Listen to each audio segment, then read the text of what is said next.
Say yes to new beginnings. Yes. Say yes to new beginnings. Yes. Say yes to... So what are the financial mistakes that most people make that you have noticed? The biggest one is that people don't keep records. If you are not able to assess your performance, how are you going to improve on your weaknesses? How are you going to improve, identify where you have your strength? How are you going to know how your business is doing? So when you don't keep records, you are just like winking in the dark. You think you are making money.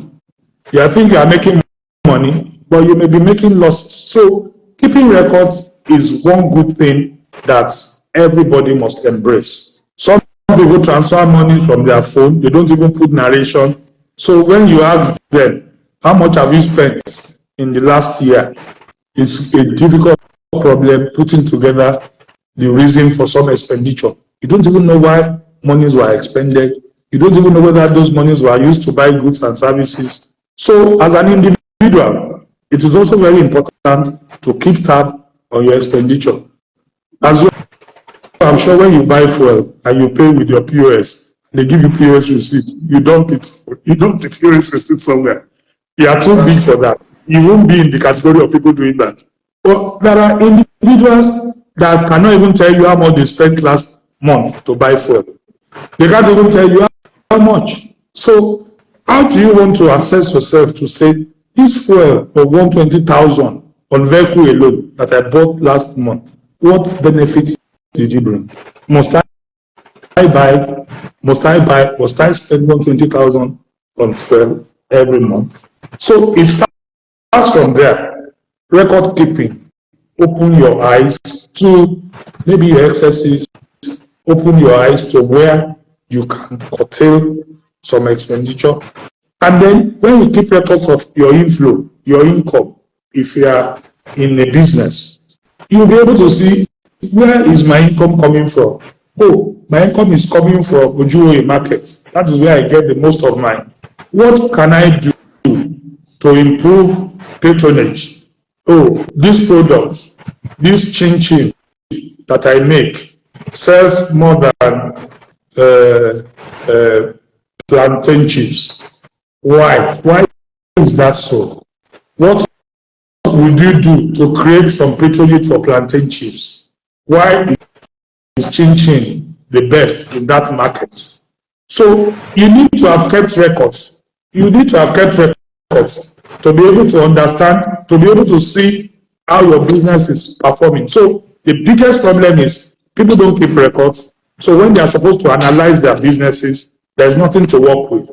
The greatest problem with individuals is they spend money impulsively and they don't keep records. So because they don't keep records, they cannot control anything. You cannot control what you don't know.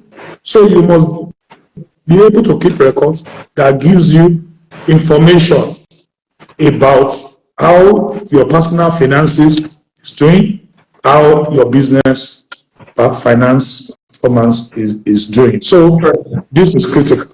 Big problem, record keeping. People will expect me to say lack of capital, insecurity, no light. When you keep good records, these problems are existential problems. Once you factor all these problems in and you keep records, you will see how lack of capital, if you need to go borrow to introduce money into your business, that is what will give you the information you need to know if you need to go and do solar and you have kept good records and you need to borrow and you need to approach your bank will ask for your records. Is this your proposal bankable? Can we give you money? How much do you make? How much do you earn? So at the crux of everything, even if you have capital and you wrongly misapply it, the money will go down the drain. If you don't have capital and you are looking for capital, somebody that will provide the capital needs to see your records, and you don't keep these records. So at the bottom of everything is your ability to define what exactly your problem is. Your situation and analysis must be based on facts that will emerge from the records that you have kept. So I will not sit here and reel out to you capital, labor, insecurity, no power. Those are existential problems. They will always be there, and all you need to do is to know those problems they exist and how does it affect my business. When you keep your records, you will see how to get out, how to deal with these issues, and you will be smiling to the bank. Now, globally, people are complaining about difficult times. What would you say is the best way or the best ways to cope in difficult times? The best way to cope with difficult times, say it in a manner that everybody will understand. Identify your demons and sit on your demons. You cannot solve a problem you have not identified. There is turmoil all over the world. People, purchasing power of everyone has been eroded by the singular fact of fuel subsidy removal. That's one thing that happened that made the price of petrol jump up, and then forex is also not helping matters. In a situation where these two things, the combination of these two things has wiped out people's ability to earn income, loss of income, you need to identify, I keep saying it, what are my needs differently from my wants. You need to cut your coat according to your clothes, not according to your size. You need to look inwards. What are the things I'm doing now that I can do without? What are avoidables? What are my avoidable costs? All over the world, things are difficult. Nigeria is not an exception. So if you are not earning enough, how can I earn enough? How can I improve the level of my earning to cope with my responsibilities? Are these responsibilities, are they avoidable? Are they suspendable? Are they things I can shelve for now and deal with tomorrow? So we need to come to terms with the fact that this is the way our situation is, and map out strategies that will ensure that once you're able to identify your problems, they say once you identify them, they are solved. The challenge is if you are not truthful to yourself and you are not able to identify your demons, you cannot sit on the demons you have not identified. So you must identify your challenges. Are they real? Are they real challenges?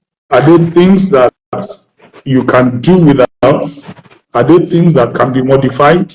I mean, what I say for fueling my car by doing meetings on Microsoft Teams, and is if I open my books and tell you, is phenomenal.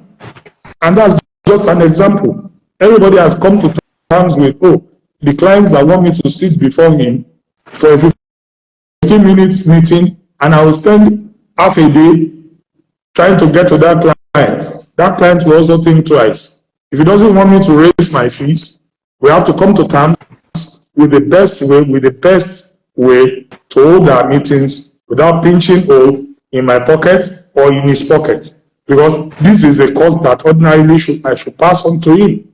My time cost for being on the road for half a day because of a 15-minute meeting. I'm sure if I'm passing it to the client will also think twice and agree to holding meetings for Microsoft, or we meet at a convenient place, middle of the road, not middle of the road, midway. You can meet midway. So there are better ways of doing things, which this hardship or these challenges must force us to think about.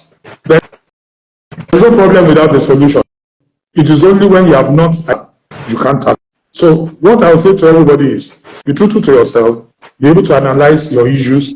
Once you have been able to define them, then you can begin to find solutions. If the diagnosis is wrong, then the solutions you are looking for will also be wrong. You cannot be using the medicine for headache to treat leprosy.